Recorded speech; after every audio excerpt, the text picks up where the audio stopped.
Hey everyone, welcome back to another video on my Unity game development.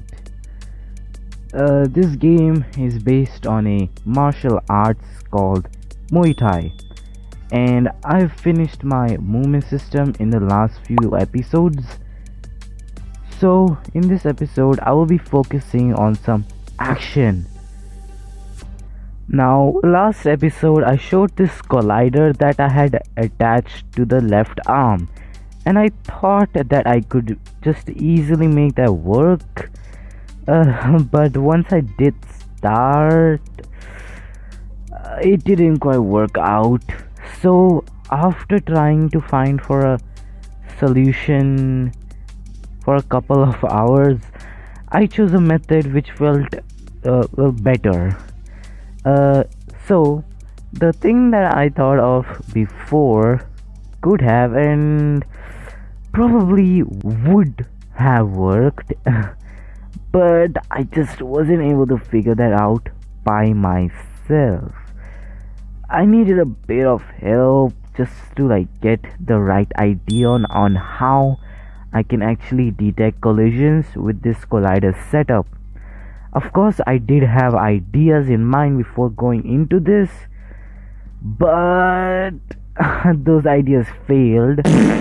So I watched a YouTube tutorial on how I could make a combat system, and well, okay, let's say this pencil is my player, like the arm of my player, okay, and then its jab animation goes like this.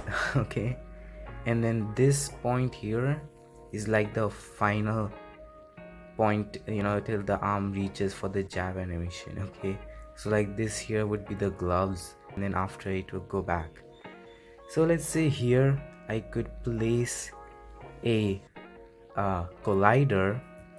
Okay, let's say a sphere collider. Let's say I place this sphere collider here, and this collider would function like a light switch. Let's see, it will function like a light switch. This is I tried my best to draw a light switch. Okay, so basically, let's see the animation is playing and the jab is happening. The arm goes still here. Now the collider will basically start detecting if there's any collision, and then after the animation is done, it goes back and the arm goes back, and this is turned off, so it isn't detecting any collision. I hope you just understood what I said there. Anyways, I implemented that, and of course it worked. Now after this I needed more attacks, so I went to work in Blender, making the cross, left and right hooks, left and right uppercuts, left and right body kicks, left and right front kicks, left and right vertical elbows, left and right horizontal elbows, and finally the knees. So now I had to implement all of these strikes into the game. But before I did that, I needed to know how I could make some of the controls for these attacks. But as you saw, there are too many attacks. And I wanted to find out a way on how I could reduce all of these. So I asked about that on Reddit, and well, I got two major suggestions. Now, before I continue the video, I would like to say, if you have watched the video so far, that probably means you're enjoying it. So why not go ahead and like the video while you're at it. Also, go ahead and subscribe if you're interested in this game dev. Anyways, number 1. Remove left and right. This did seem like the right thing to do at first, but in Muay Thai, The left and right roundhouse kicks have a ton of differences, like the speed, strength, and by my and well, I feel the amount of stamina required to throw a left roundhouse kick is just slightly less than the amount of stamina required to throw a right roundhouse kick. This also applies to throwing hooks, so I couldn't have left out on left and rights entirely. Number 2, gamepad. Now, I was pretty against the idea of using a gamepad or a controller to develop this game, but I got many people telling me that a gamepad would be much more reliable, and also that most people play these types of fighting games using a gamepad or a controller, whatever. So I changed the movement, and well, it turned out to feel pretty nice to move around in the game using a gamepad. But I got this glitch thing happen, and it was basically the moving forward and moving left animations trying to play at the same time. So I changed the way I played the animations, and the glitch stopped happening, and man, look at that. That looks so smooth, bro. I also had a problem with with striking and moving at the same time, which I also fixed by preventing the player from attacking while moving.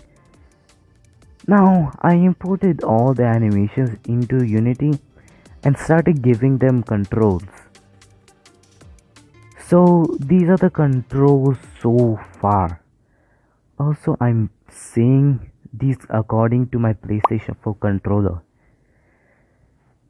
L1 and R1 for hooks, X for straight strikes like jab and cross, circle for uppercuts, square for front kicks, and L2 and R2 for roundhouse kicks.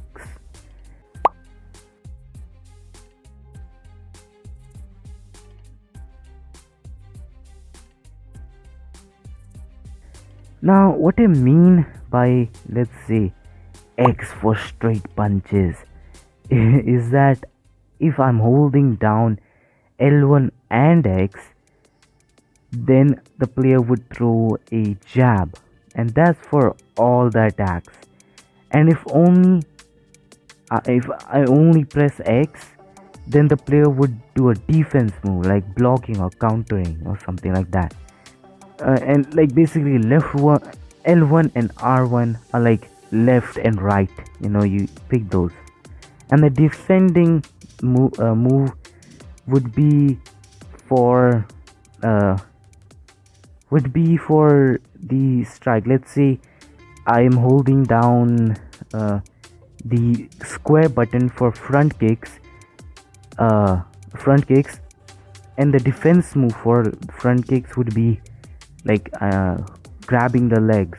Okay, so if I just press the square button, you try to grab the legs. Basically, that's what I'm saying. Also, on using the gamepad, I noticed that my player was facing the wrong way.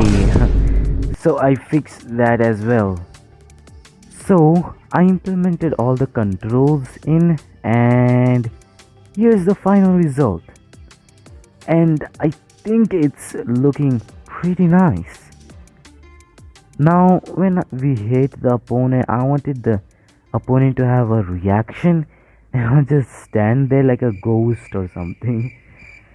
So I animated some animations for the player getting hit, and in game it looks fine, but I think I could improve it.